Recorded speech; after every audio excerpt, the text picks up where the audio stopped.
obstetrics, let's discuss the anemia in pregnancy. So ये practical के point of view से बहुत इंपॉर्टेंट है. सो अगर ट्विन है या पेशेंट अनीमिक है तो उस केस में भी केस सिनेरियो में इम्पॉर्टेंट होता है anaemia in pregnancy. And India में 50% ऑफ फीमेल्स अनीमिक होते हैं and half of the global deaths anaemia के कारण होते हैं वर्ल्ड में. ना मोस्ट कॉमन इनडायरेक्ट कॉज जो होता है मैटरनल मॉर्टेलिटी का इंडिया में, वो भी अनीमिया ही होता है. देन हम आयरन मेटाबॉलिज्म के बारे में अगर देखें तो आयरन की जो टोटल नीड होती है प्रेगनेंसी के दौरान वो 1000 mg होती है throughout the pregnancy. Then plasma volume जो है इंक्रीज़ हो जाता है और आरबीसी भी इंक्रीज़ हो जाता है प्रेगनेंसी के टाइम पे. एंड 1 ml ऑफ आरबीसी को ज़रूरत होती है 1.1 mg ऑफ आयरन. इसलिए जो इंक्रीज़ होता है ना वो 450 ml ऑफ आरबीसी होता है वैसे प्रेगनेंसी में, और इसलिए जो आयरन की रिक्वायरमेंट होती है वो 500 mg होती है by the RBC. So amount of iron needed by RBC in pregnancy कितना होता है 500 mg. And amount needed by foetus कितना होता है 300 mg होता है. देन आयरन रिक्वायरमेंट जो होती है फीटस की वो मदर पे डिपेंडेंट रहती है. एंड जो आयरन लॉस्ट होता है यूरिन में, स्वेट में या स्टूल्स में वो होता है total 250 mg throughout the pregnancy. Then daily requirement of iron कितनी आएगी 4 to 6 mg पर डे आएगी. 1000 डिवाइडेड बाई अगर हम 280 करें तो, क्योंकि 9 मंथ्स की प्रेगनेंसी हम कंसिडर करेंगे. देन ये रिक्वायरमेंट इक्वल नहीं होती है हर टाइम पे. फर्स्ट ट्राइमेस्टर में जो रिक्वायरमेंट होती है वो 0.8 mg पर डे की होती है, जबकि जो थर्ड ट्राइमेस्टर में रिक्वायरमेंट होती है वो 7.5 mg पर डे की होती है. लेकिन एवरेज कह सकते हैं कि 4 to 6 mg पर डे होती है. ना फीटस को आयरन मदर से ही मिलता है थ्रू एक्टिव ट्रांसपोर्ट उसको मिलता है, यानी इवन अगेंस्ट द ग्रेडियंट उसको आयरन मिलता है. अगर मदर अनीमिक भी है तो उसको आयरन मिलता रहेगा प्रॉपर. तो फीमेल अगर अनीमिक भी है तो फीटस को अनीमिया नहीं होता है अनलेस सिवियर अनीमिया हो फीमेल को. और अगर डाइट्री आयरन की बात करें तो 10% of dietary iron he absorb होता है. देन अगर प्रेगनेंसी की डिमांड को पूरा करना है, that is 4 to 6 gram per day की आयरन रिक्वायरमेंट को पूरा करना है, तो फीमेल को फिर 40 to 60 gram of dietary iron लेना पड़ेगा. इसलिए जो आयरन सप्लीमेंट है ना वो ज़रूरी हो जाता है प्रेगनेंसी में लेना. इसलिए गवर्नमेंट ऑफ इंडिया ने फिर स्टार्ट किया अनीमिया मुक्त प्रोग्राम को. तो उसका नाम है INIPI, that is integrated national iron plus initiative. इसके अंतर्गत आता है ये. इसमें आयरन एंड फॉलिक एसिड को फ्री ऑफ कॉस्ट डिस्ट्रीब्यूट किया जाता है.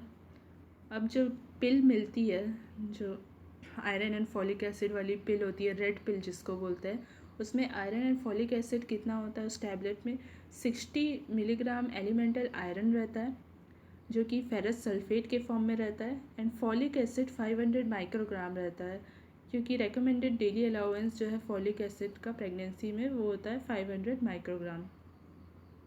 हाँ, 6 इंटरवेंशंस क्या हैं अनीमिया मुक्त प्रोग्राम के अकॉर्डिंग. एक तो है डिजिटल हीमोग्लोबिनोमीटर का use. Second, iron and folic acid का डिस्ट्रीब्यूशन. थर्ड, डीवॉर्मिंग करना. फोर्थ, डिलेड कॉर्ड क्लैम्पिंग करना. Fifth, food fortification. And sixth, other causes should be addressed. दूसरे कॉजेस जो भी अनीमिया के हैं उसको पता लगाना है. तो स्टार्टिंग के 4 याद रखना ज़्यादा इंपॉर्टेंट है, that is digital haemoglobinometer, IFA, deworming and delayed cord clamping. Now 6 beneficiaries भी इसके अंतर्गत आती है अनीमिया मुक्त प्रोग्राम के अंतर्गत. तो इसमें से हम जो इससे रिलेटेड है वो देख रहे हैं.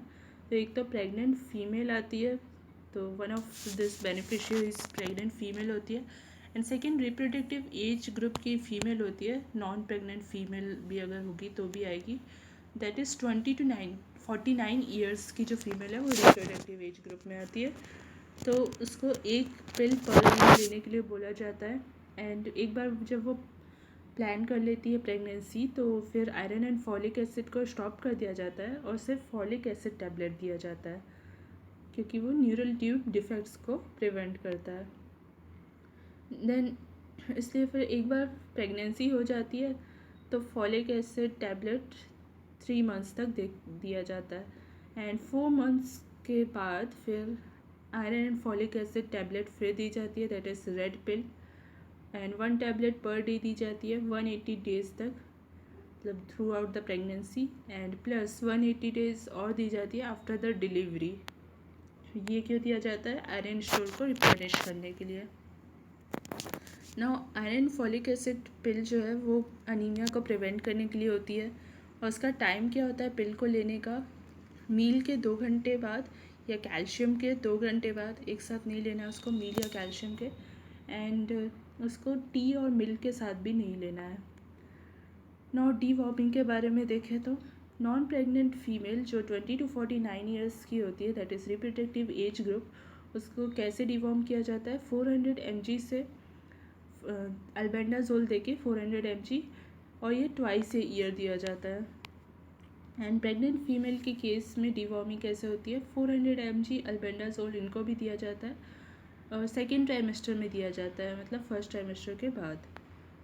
Now anaemia in pregnancy 2 type के हो सकते हैं, एक तो फिजियोलॉजिकल एंड दूसरा पैथोलॉजिकल। तो फिजियोलॉजिकल होता है हीमोडाइलेशन के कारण, तो प्लाज्मा वैल्यू जो है ना प्रेगनेंसी में 40 to 50% इंक्रीज़ हो जाती है, एंड आरबीसी जो है वो 20 to 30% इंक्रीज़ होता है, मतलब लिक्विड कंपोनेंट ज़्यादा इंक्रीज़ हो रहा है, यहाँ पे प्लाज्मा वॉल्यूम ज़्यादा इंक्रीज़ हो रही है, तो इसलिए हीमोडाइलेशन हो जाता है। देन आरबीसी वॉल्यूम इंक्रीज़ हो जाती है, हीमोग्लोबिन का मास भी इंक्रीज़ होगा ही साथ में, लेकिन क्या है कि लिक्विड कंपोनेंट ज़्यादा इंक्रीज़ हो जा रहा है, इसीलिए हीमोग्लोबिन का कंसंट्रेशन कम हो जाता है, क्योंकि प्लाज्मा वॉल्यूम ज़्यादा इंक्रीज़ हो गई है, तो इसको बोलते हैं फिजियोलॉजिकल अनीमिया। तो हीमोग्लोबिन कंसंट्रेशन में जो मैक्सिमम डिक्रीज़ होता है ना वो सेकेंड ट्राइमेस्टर में होता है, मतलब सबसे ज़्यादा फिजियोलॉजिकल अनीमिया सेकेंड ट्राइमेस्टर में देखने मिलता है। अब एक केस है जिसमें मिसेस ए करके है एक पेशेंट, उसकी प्री प्रेगनेंसी हीमोग्लोबिन कितना है? 12.6 gram percent, and pregnancy at the rate of 11 weeks जो हीमोग्लोबिन है वो 12 ग्राम परसेंट है, तो कौन सा अनीमिया होगा? उसको फिजियोलॉजिकल अनीमिया होगा, क्योंकि ये ग्रेटर दैन 11 ग्राम परसेंट है। देन केस 2 है, इसमें मिसेस बी है, इसका प्री प्रेग्नेंट जो हीमोग्लोबिन है वो 12.6 ग्राम परसेंट अगेन है, एंड प्रेगनेंसी में 11 वीक्स पे उसका जो हीमोग्लोबिन है वो 10 ग्राम परसेंट है, तो कौन सा अनीमिया होगा? इसमें पैथोलॉजिकल अनीमिया होगा, क्योंकि प्रेगनेंसी के टाइम पे हमको मेनली हीमोग्लोबिन को नोट करना है, तो प्रेगनेंसी के टाइम पे अगर 11 से कम है तो पैथोलॉजिकल, एंड 11 से ज़्यादा अगर प्रेगनेंसी में है तो फिजियोलॉजिकल। देन यही डिफरेंस लिखा हुआ है कि फिजियोलॉजिकल में ग्रेटर दैन 11 ग्राम परसेंट होता है during the pregnancy, and pathological में हीमोग्लोबिन लेस देन 11 ग्राम परसेंट रहेगा। ना फिजियोलॉजिकल हमेशा नॉर्मोसाइटिक नॉर्मोक्रोमिक होता है, जबकि पैथोलॉजिकल माइक्रोसाइटिक या फिर macrocytic vitamin B12 deficiency case में हो सकता है, एंड हाइपरक्रोमिक होता है, आरबीसी ऐसे दिखता है ना। कॉजेस क्या होते हैं?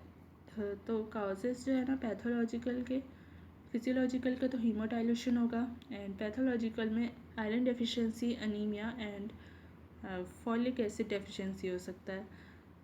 तो इसमें भी 2 टाइप्स आते हैं, एक एक्वायर्ड होता है, दूसरा इनहेरिटेड होता है। तो एक्वायर्ड में क्या आता है? न्यूट्रिशनल डेफिशिएंसी अनीमिया होता है, most common acquired cause. Then second haemolysis होता है, थर्ड क्रोनिक डिसीज़ अगर कोई है तो उसकी वजह से, देन फोर्थ एप्लास्टिक अनीमिया की वजह से। नाउ इनहेरिटेड में क्या आता है? First thalassaemia, second sickle cell anaemia, third inherited haemolytic anaemia, and fourth other haemoglobinopathies. ना प्लेस ऑफ रेसिडेंस जो है ना अनीमिया की हिस्ट्री में इम्पॉर्टेंट हो जाता है, क्योंकि थैलेसीमिया जो है ज़्यादा कॉमन है वेस्टर्न इंडिया में, एंड सिकल सेल अनीमिया ज़्यादा कॉमन है सेंट्रल इंडिया में। ना मोस्ट कॉमन कॉज जो है अनीमिया का प्रेगनेंसी में वो होता है फिजियोलॉजिकल अनीमिया, जो कि हीमोडाइलेशन के कारण होता है, and most common pathological cause जो है अनीमिया का प्रेगनेंसी में वो होता है आयरन डेफिशिएंसी अनीमिया। ना WHO डेफिनेशन क्या है अनीमिया का? तो अनीमिया कब कहते हैं हम? जब हीमोग्लोबिन लेस देन 11 ग्राम पर डेसीलीटर हो जाता है, एंड इसको 3 पार्ट्स में डिवाइड किए हैं again, mild, moderate and severe. Mild anaemia तब बोलते हैं जब हीमोग्लोबिन 10 to 10.9 ग्राम पर डेसीलीटर होता है। मॉडरेट अनीमिया तब होता है जब हीमोग्लोबिन 7 to 9.9 ग्राम पर डेसीलीटर होता है, एंड सीवियर अनीमिया तब होता है जब लेस देन 7 ग्राम पर डेसीलीटर हीमोग्लोबिन हो जाता है। देन ICMR के अकॉर्डिंग एक और कैटेगरी है जो कि WHO के अकॉर्डिंग नहीं है, तो वेरी सीवियर अनीमिया की एक कैटेगरी है जिसमें हीमोग्लोबिन लेस देन 4 ग्राम पर डेसीलीटर हो जाता है, लेकिन ये WHO के अकॉर्डिंग नहीं है, तो उसको हमको मार्क नहीं करना जब तक कि अलग से ना पूछा जाए। सो WHO डेफिनेशन को ही फॉलो करना है हमको। एंड CDC गाइडलाइंस भी है, ये भी सिर्फ तभी बतानी है जब पूछा जाए, तो WHO का एज़ यूजुअल हम फॉलो करते हैं। तो CDC के अकॉर्डिंग क्या है कि फर्स्ट ट्राइमेस्टर में लेस देन 11 ग्राम पर डेसीलीटर होता है तो हम एनीमिया बोलते हैं। सेकेंड ट्राइमेस्टर में अगर लेस देन 10.5 ग्राम पर डेसीलीटर होगा तो अनीमिया बोलेंगे। एंड थर्ड ट्राइमेस्टर में लेस देन 11 ग्राम पर डेसीलीटर अगेन होगा तो अनीमिया बोलेंगे। ना इफेक्ट ऑफ अनीमिया क्या होता है मदर पे, तो प्लेसेंटा में तो प्लेसेंटा मीगली हो जाती है प्रेगनेंसी के टाइम पे, उसका साइज़ बढ़ जाता है। सो इनडायरेक्टली ये अफेक्ट करता है फीटस को, क्योंकि PIH pregnancy induced hypertension, antepartum haemorrhage, ये सब अगर कॉम्प्लिकेशंस आते हैं मदर को तो फीटस में भी इफेक्ट आता है।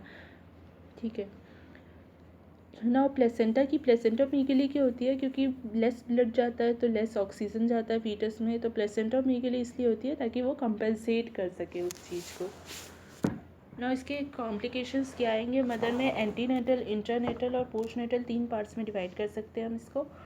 तो एंटीनेटल जो कॉम्प्लिकेशन है ना, ये कॉम्प्लिकेशन पढ़ना इसलिए ज़रूरी है क्योंकि फीटस को अफेक्ट करता है इनडायरेक्टली, है ना। तो एंटीनेटल कॉम्प्लिकेशंस पे क्या है, फर्स्ट मैटरनल स्ट्रेस है, तो मैटरनल स्ट्रेस किसकी वजह से आ सकता है, प्रीटर्म लेबर हो सकता है जिससे, और pre rupture of membrane, premature rupture of membrane हो सकता है। तो ये सब की वजह से क्या होता है मैटरनल स्ट्रेस से, जो HPO एक्सेस है ना उसमें, उसकी वजह से कॉर्टिकॉइड स्टेरॉइड्स बढ़ जाते हैं एंड वो एक्टिवेट करते हैं फिर प्लेसेंटल CRH को, वो बढ़ जाता है तो फीटल HPO एक्सेस फिर एक्टिवेट हो जाती है, प्री मैच्योरली एक्टिवेट हो जाती है और फिर वो HPA सल्फेट सिक्रीट करती है, वो प्लेसेंटा में जाता है फिर वो लेबर को इंड्यूस करता है, तो इसीलिए प्रीटर्म लेबर और ये सब होता है मैटरनल स्ट्रेस से। देन एंटीनेटल के और कॉम्प्लिकेशंस क्या है, second high chances of infection हो सकता है, and third congestive cardiac failure हो सकता है जो कि सीवियर एनीमिया को लीड करता है। Then fourth pregnancy induced hypertension हो सकता है PIH, क्योंकि फीमेल जो है हाईली एक्सपोज्ड है प्लेसेंटल टिश्यूज़ के। नाउ इंट्रानेटल क्या कॉम्प्लिकेशंस हो सकते हैं, तो फीटल ऑक्सीजन अगर कम जा रहा है तो स्ट्रेंथ भी कम मिलेगा यूट्रस को, तो उसकी वजह से क्या है यूट्राइन इनर्शिया देखने को मिलता है, एंड सेकेंड मैटरनल एक्सॉशन देखने को मिलता है।